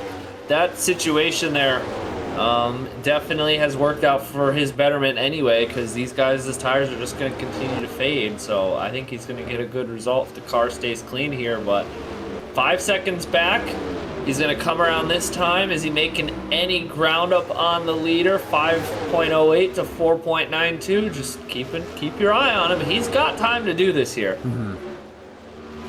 5 seconds might be a lot, but we still got 30 laps, so he just needs to get a few tenths each lap. But wouldn't this be something, having a tire go down, nothing out of the control, and it ends up working out for you to get the race win in the Powerade Clash. And this team in particular, like Similar Club, they have the talent, Eli Bright and Joe Wachowski, but they had a terrible slow start last year. They got better as the year went on, but it was too little too late to make the chase for either car, and then they were some of the best cars in the chase. So I think if they can have a better start, they can maybe contend earlier in the year. But I don't know if anyone can contend with these RFK cars. I know Burnett kind of got shuffled up top, but Sustry is out here, and you know, I feel bad for Sustry the last couple of seasons. Was that Hendrick 2 years ago? That didn't work out. Was that RFK last year? Didn't really work out with Will Parrish as the owner. New owners stayed at the team. Charlie wanted to give Sustry a chance, and it's definitely worked out for Sustry and Charlie Davenport here tonight so far. With 26 laps to go as a 2.5 second lead. However, we touched on it at the start of the feature. Lap traffic might be a factor with more cars, and it definitely is going to be a factor here. Yeah, and we'll have to see how Sustry does around this lap traffic, if it closes everybody in, because that's a whole gaggle of cars right in front of him right there, and there's still 25 laps to go in this race, so it's far from over. And Eli Bright is now up to the 3rd or 4th position right there. Did somebody from the top 5 fade away, or am I just forgetting something here? Cause, Josh Neely start? Well, maybe not. Maybe not. Maybe they were 3rd and 4th the whole time. I just wasn't paying attention. We'll go with that. He's trying to get around Logan Williams. He's got an advantage on the tires, no doubt about it. If the 17 gets stuck behind the lap cars, it's going to bring everyone behind him in, and Eli Bright might end up having the advantage, but he's struggling to get around Logan Williams at the moment. I think he's got a shot right here. And Logan is doing a heck of a job blocking that inside lead from him right here. Still not able to get around him. Yeah, the way that this track is mostly a turn with fairly tiny front stretch and back stretches, so Logan's just keeping it as low as possible. And if this was last year's track, Blight would be able to whip the outside no problem, but not this year. And that is allowing a big challenge for Blight on flush tires here and not get past Logan Williams. And if he's not careful, he might just turn him here. Very close to the back bumper of Logan here on flush tires. But two veterans gonna keep it clean for now, but I don't know for how much longer. That might do it for third. Boy, might have a 1 here, and 1 and 2, and he's gonna get him. He's got it now. Yeah, and I mean he may do it that quickly. So now he's lost time to the leader, but now he has clear track. We'll just see. We will just see. But Tyler Sustre, I gotta give him credit. He's moving his way through the field. He's put some lap cars in between him and second place. This is a great run for him here. And taking a look at the Delta, he lost some time. This is going to be so tough because this is such a little racetrack and things can happen so quickly here. But we'll just see how this goes here as we're in the closing stages. Absolutely, only 4/10 of a mile. Not a lot of room. So we gotta see how it all goes down. Definitely for Jordan Edwards. I don't know what happened to him. He was on the pole. He was top 5. Now he's dropped all the way to the back part of the field and a lap down now. So definitely for Jordan Edwards. And now this is not good. Lap cars are passing Sustre, and he just lost a second to Egan. And Egan is flying because of this. Yeah, he also lost a second to Eli Bright as well. And, the good news is those are the only 2 cars that can get around him, but it's now 1.3 seconds to the race lead and 3 seconds back to Eli Bright. I don't think Eli's going to have enough time. I could be wrong about this, but even he's now starting to get those worn-out tires as well in this scenario, and Sustre getting back to the inside of San Medina right there for that spot. He cannot afford to get stuck on the outside again, though, because Bryce Egan is closing in fast in that 16 machine. He's close. Bryce Egan's closing in. Eli Bright is chopping it down with him, and not as much that lap around, but the opportunity is going to be there for Eli Bright if the 16 can get to the back of the 17, and if a lap car can impact this. I mean, this is it's not over here in the Clash. What a great evening of some short track racing here to kick off the JBL Cup Series season. Obviously, you can never bank on this type of event as to like what the season's gonna look like, but lots of exciting stuff here tonight, and we're in for a banger of a finish here if this lead keeps coming down. Oh, Sustre opened it back up there for a bit. Boy, I don't know if Boyd's gonna have a shot to win, but he's definitely on the move with those flusher tires. They're not really flush anymore, they're just newer than the top 2. And lap traffic definitely playing into a factor with how short this track is. So that's why he's doing a good job though, getting past local to 1, John Andrews and Nicholas St. Leo. Some veterans in the series now, the 1 and St. Leo in the second season, John Andrews in the 7th for 7. But Egan cannot get past these lap cars like the way that Sustre can. Eli Bright might get around the 16 machine. If that ends up being the case, Sustre has to be very careful not to get stuck in this outside lane, but time is on his side. Only 7 laps to go here in the Powerade Clash. He's going a little wide right there through turns 3 and 4. Can't allow San Medina to get the inside of him, because if he does, this race is going to be wide open here. Yeah, I mean, he's got to be careful here. Egan still got... Oh, Eli's a second. What a great drive for Eli Bright. I mean, I know he kind of got lucky with the way it worked out, but what a great drive from the 42 machine here. Absolutely. The second half, 5 laps to go. Lap thick in the way. Don't think it's going to be quite enough time, as Sustre going to put last year's Clash winner, Nick Lopez, a lap down. He's not had a good night in a 54 machine, as you can tell with the damage. Blake's going to try all he can. He's going to move Johnny Andrews out of the way. That is going to make it 2 lap colors in between of Sustre and Boy with 4 laps to go in the Clash. It's down to 1 second. Sustre slips up a little bit. Not too bad. It's going to be close for Eli Boy here. He's got to be careful not to get himself stuck on the outside, but he might have an opportunity, because if he dives to the inside of San Medina right here, he might have a shot at it here on this last lap. Oh, within sight boy. now of the race lead. This could happen. We're just going to have to see. Striking Oh, look Ansi at that. trying to block. Uh-oh! Oh, Blake gonna want the high side. That's not really gonna work out for him. Well, Willie might get a small one, but it's not gonna work out. How about this drive from Kyler Sustre? he will win and dominate the Powerade Clash at Langley Speedway. And if Eli did not overshoot the corner, he would have had a chance at it, but he lost it in the turn number 2, and that was it. And how about Kyler Sustra? He earned that one here tonight at Langley Speedway. What a great drive out of him, and Charlie Davenport getting the win as an owner. And his debut in the Cup Series as the owner, and he gets it done. How about that? And, you know, he had 3 great race cars. Burnett was great tonight. He still got a top 10, but it was 1-2 at one point. And Crampton, if he didn't get wet early on, who knows what could have been. I think RFK might be a contender this season. That might be one of the new shocking developments this season in the JBL Cup Series. We gotta see how Daytona works out and the rest of the season. But Sustra dominated this race. Blight got lucky with the tire issue, got fresh tires, and just ran out of time. Bryce Egan in 3rd, Logan Williams in 4th, Joshua Neely from 21st to 5th, Hallie Anson Jr. in 6th, Andy Miller in 7th, Anthony Hernandez 22nd to 8th from the LCQ, and then Juan Garcia and Matthew Burnett rounds out the top 10. Jordan Stout, who led early on, going to get 11th, Duncan Alverson in 12th, Duncan Wood in 13th, Warren Kennington in 5th and 14th, Sarah Taylor in 15th, Jordan Edwards in 16th, Sam Dio 17th, 1 lap down, Ned Lopez, last year's Clash winner, in 18th, 1 lap down, Local Dawn in 19th, 1 lap down.